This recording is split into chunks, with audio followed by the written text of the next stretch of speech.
It began with a single step. One woman dancing alone in the streets of Strasbourg.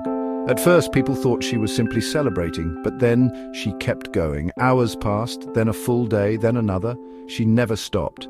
Her feet, blistered and bleeding, moved with a life of their own. Her eyes, wide with exhaustion, stared blankly ahead. This was no ordinary dance. This was something far more sinister. This was the beginning of the dancing plague of 1518.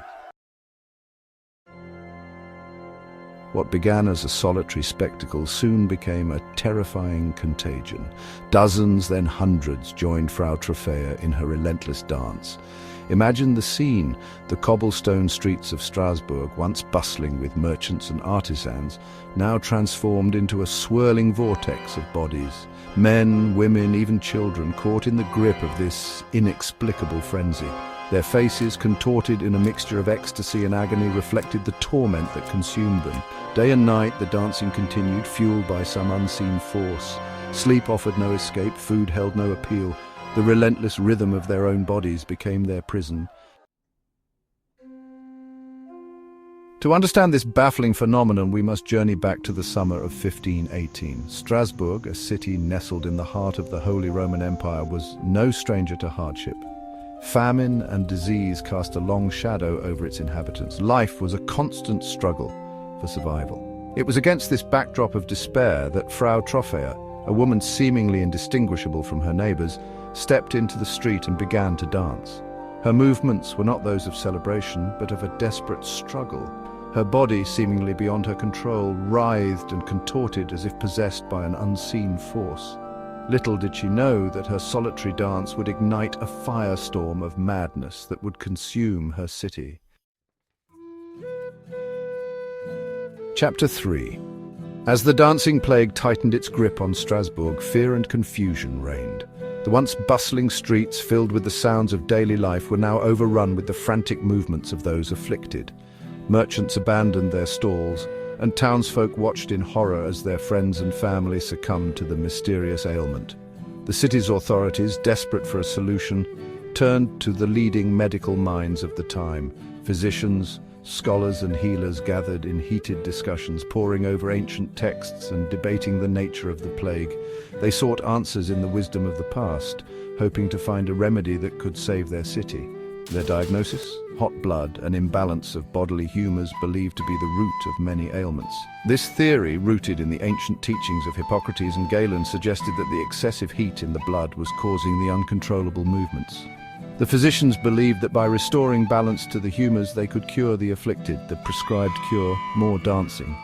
In a bid to counteract the hot blood, the authorities decided that the best course of action was to encourage the dancers to continue. They believed that by dancing, the afflicted would eventually tire themselves out, expelling the excess heat and returning to normalcy. In a scene of almost unimaginable absurdity, stages were erected, musicians were summoned, and the afflicted were encouraged to dance their ailment away. The town square, once a place of commerce and community, was transformed into a bizarre festival of frenzied movement. Musicians played tirelessly, their melodies filling the air as the dancers twirled and leapt, driven by an unseen force. The logic, flawed as it may seem to us now, was to exhaust the body in the hope of expelling the mysterious malady. The authorities believed that by pushing the dancers to their physical limits, they could force the illness out. But as the days turned into weeks, it became clear that this approach was not working. The dancers grew more exhausted, yet the plague showed no signs of abating. But instead of quelling the outbreak, these measures only fueled the flames of madness. The sight of the dancers, their faces contorted in pain and ecstasy, drew more and more people into the frenzy. The town's desperation turned to despair as the plague spread, claiming new victims each day. The music, intended as a cure, became an irresistible siren song, drawing more and more victims into its deadly embrace. The melodies that were meant to heal instead became a haunting soundtrack to the city's suffering. Strasbourg's desperate measures had backfired, leaving the city in a state of chaos and despair. Chapter 4. Centuries have passed since the dancing plague gripped Strasbourg, yet its mysteries remain tantalizingly unsolved. The city, with its cobblestone streets and ancient buildings, still whispers tales of that eerie summer of 1518.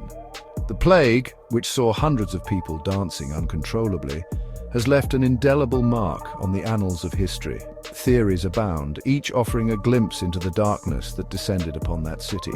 Scholars have pored over ancient manuscripts trying to piece together the puzzle. Some believe it was a case of mass hysteria, a psychological phenomenon where a group of people exhibit similar hysterical symptoms. Was it mass hysteria, a collective madness born of desperation and despair?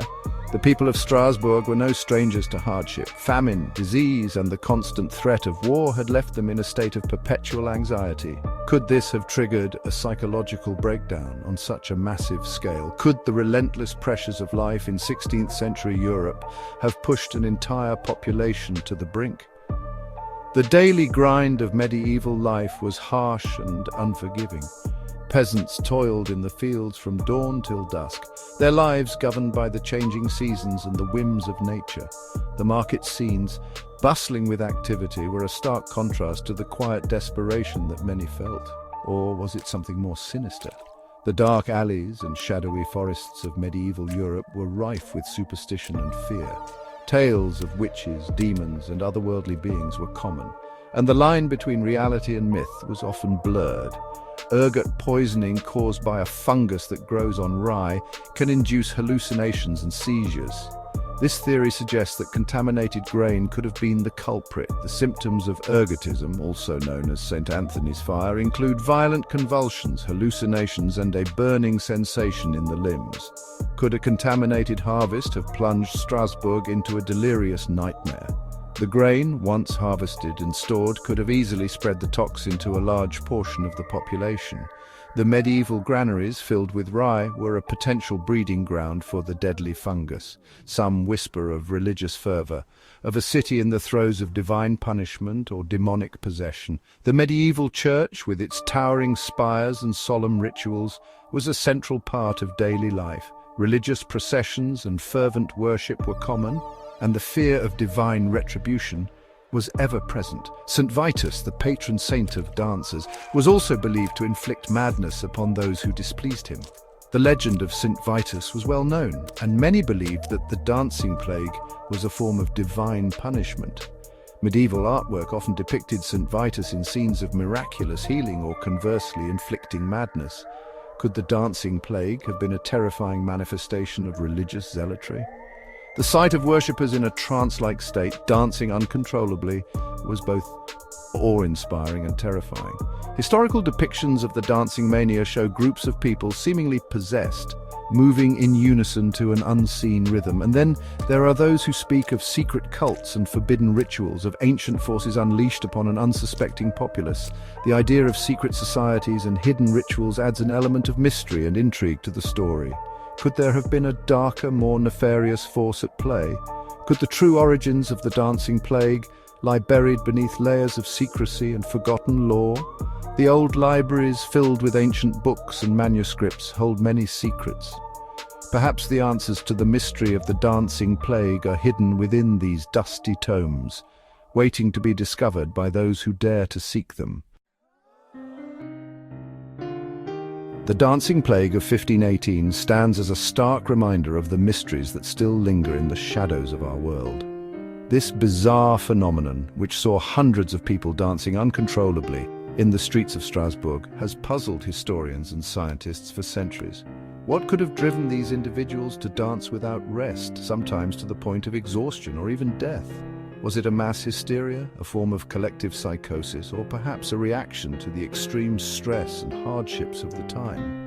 It is a tale of human vulnerability, of the fine line that separates sanity from madness. The people of Strasbourg were not just dancing, they were trapped in a nightmarish trance, their bodies moving against their will. Some accounts suggest that the dancers were in a state of religious fervor, believing that they were cursed or possessed. Others point to ergot poisoning caused by a toxic mold that grows on damp rye, which can induce hallucinations and convulsions. While we may never know the true cause of this bizarre and terrifying event, the story of the dancing plague continues to captivate and intrigue us. It challenges our understanding of the human mind and the social dynamics that can lead to such extraordinary occurrences. The dancing plague is not just a historical curiosity, it is a window into the complexities of human behavior and the ways in which our environment and experiences can shape our actions. It serves as a testament to the enduring power of the unknown, a chilling reminder that even in the bright light of day, darkness can take hold. The dancing plague of 1518 is a story that resonates with us today as we continue to grapple with the mysteries of the human mind and the forces that drive us. It is a reminder that, despite our advances in science and medicine, there are still phenomena that elude our understanding. What do you think caused the dancing plague? Let us know in the comments. Was it a case of mass hysteria, a reaction to environmental toxins, or something else entirely?